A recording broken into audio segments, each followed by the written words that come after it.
다른 이들도 너희에게 이런 권리를 가졌거든 하물며 우리일까 보냐. 그러나 우리가 이 권리를 쓰지 아니하고 범사에 참는 것은 그리스도의 복음에 아무 장애가 없게 하려 함이로다. 아멘. 바울은 믿음이 강한 성도가 자신의 자유를 절제하여 연약한 자를 생각하고 배려해야 함을 가르쳤습니다. 신앙은 지식의 문제가 아니라 사랑의 실천이 중요하기 때문입니다.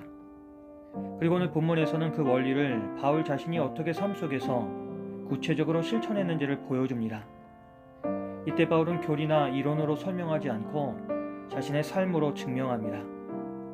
바울은 먼저 고린도 교회 성도들에게 내가 자유하지 아니하냐, 내가 사도가 아니냐고 묻습니다. 이 질문은 사도직에 대해 의심을 품는 사람들에게 던지는 강력한 반박이었습니다. 바울은 부활하신 주님을 만난 증인이었고 그 부르심에 순종하여 복음을 전했습니다.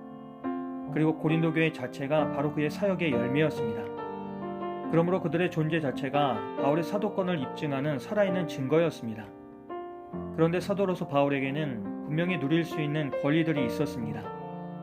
그것은 먹고 마실 권리였고 아내를 데리고 다닐 권리였으며 일하지 않고 교회로부터 지원을 받을 권리였습니다. 이것들은 모두 사도로 부름받은 자들에게 주어진 권리였습니다.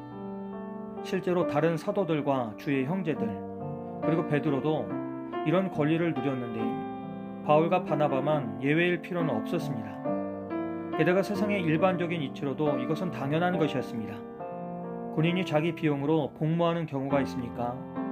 농부가 심은 곡식에서 열매를 먹고 목자가 양의 젖을 마시는 것은 자연스러운 일입니다. 이처럼 하나님께서 주신 창조 질서 안에서도 일하는 자가 그 열매를 누리는 것은 정당합니다. 그리고 바울은 율법도 이것을 뒷받침한다고 하면서 곡식을 밟아 떠는 소의 입에 망을 씌우지 말라는 신명기의 말씀을 예로 듭니다. 이 말씀은 단순히 동물 보호에 관한 규정이 아니었습니다. 일하는 자가 그 수고의 열매를 얻는 것이 하나님의 뜻이라는 것입니다. 하나님은 복음을 위해 일하는 자들에게 마땅히 그 열매를 누릴 권리를 주셨습니다.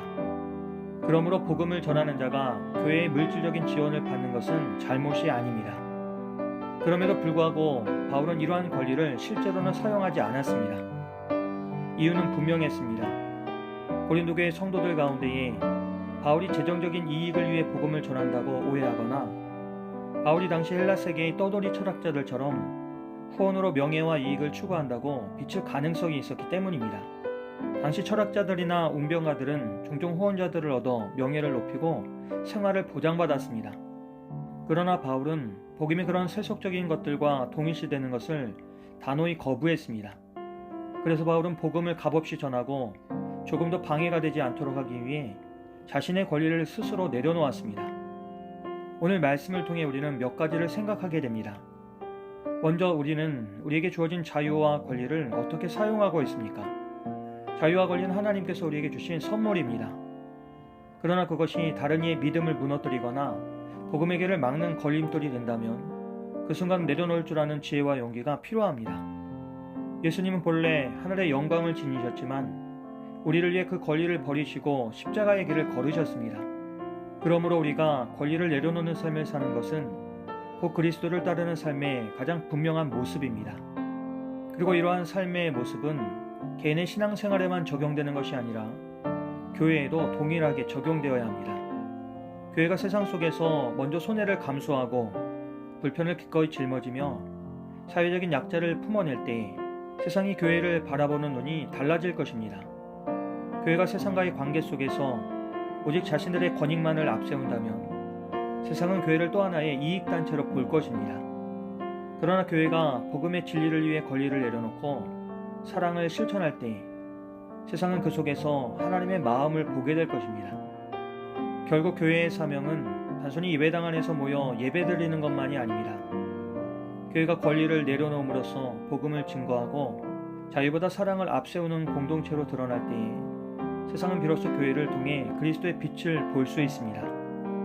그러므로 오늘 하루 우리도 바울처럼 우리의 권리를 주장하기보다 사랑을 선택하고 우리의 유익을 구하기보다 복음을 위하여 겸손히 섬김으로써 우리 주님을 드러내는 삶을 살아가야 할 것입니다. 바로 그 삶이 세상 속에서 복음을 막는 장애물을 걷어내고 주님의 빛을 드러내는 길입니다. 오늘 우리의 발걸음이 그러한 삶을 향해 나아가길 주님의 이름으로 간절히 기도합니다. 좋으신 하나님, 우리에게 자유와 권리를 주셨음에 감사합니다. 그러나 그것이 다른 사람들을 넘어지게 하거나 복음을 가리지 않게 하여 주시옵소서. 우리도 바울처럼 사랑을 따라 자유를 절제하며 주님을 본받아 복음을 위해 기꺼이 내려놓는 삶을 살아갈 수 있도록 도와주시옵소서. 예수님의 이름으로 기도합니다.